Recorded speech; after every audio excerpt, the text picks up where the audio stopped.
Olá, sejam bem-vindos à segunda aula do estudo do Sefer HaMitzvot, o livro dos mandamentos de Maimônides. Os primeiros 4 dias desse estudo são dedicados à introdução que o próprio Rambam escreveu para essa obra. Nessa introdução, o Rambam enumera e explica 14 regras que serviram de norte para ele na hora de listar as 613 mitzvot. Isso porque, como explicamos na aula anterior, o total que são 613 preceitos, esse total, nós temos por tradição. Mas nós não temos uma tradição precisa de quais são esses 613 mandamentos. O Talmud, que foi quem nos trouxe a informação de que são 613, não faz uma lista de todos os preceitos. No texto da Torá escrita, também não encontramos tal lista.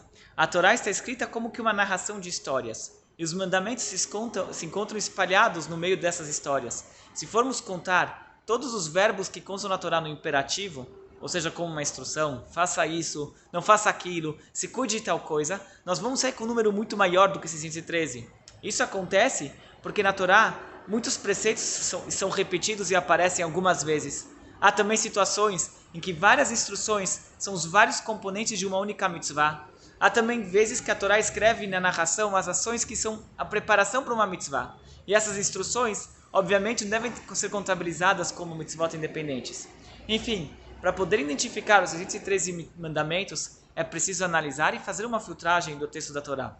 O Talmud, como dissemos antes, também não fez uma lista dos preceitos, mas nos debates e afirmações dos nossos mestres, que estão espalhados pelo Talmud, encontramos indicações de vários dos preceitos. O Rambam, no Sefer HaMitzvot, então ele tem o objetivo de fazer essa lista.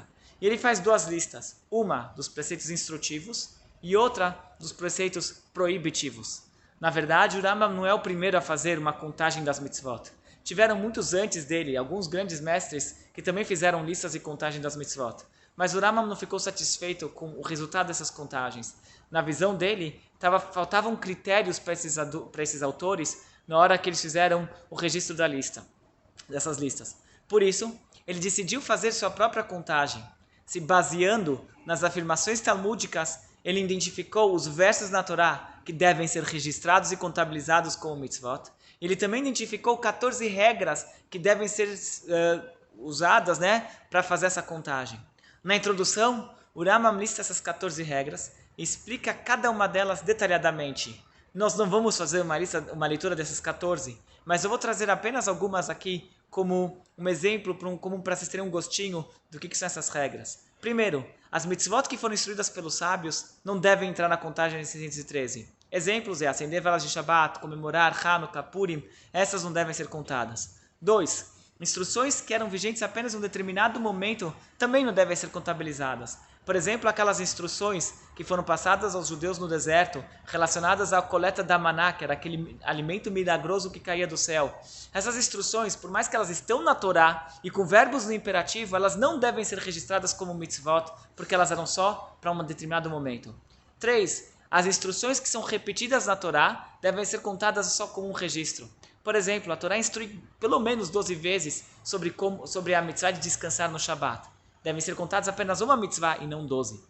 Assim, igual a essas 3 regras, tem outras 11 regras que o Maimônides identificou como critério para fazer a contagem das mitzvot. Na introdução, o Rambam então explica elaboradamente cada uma dessas regras e traz vários exemplos para cada uma delas.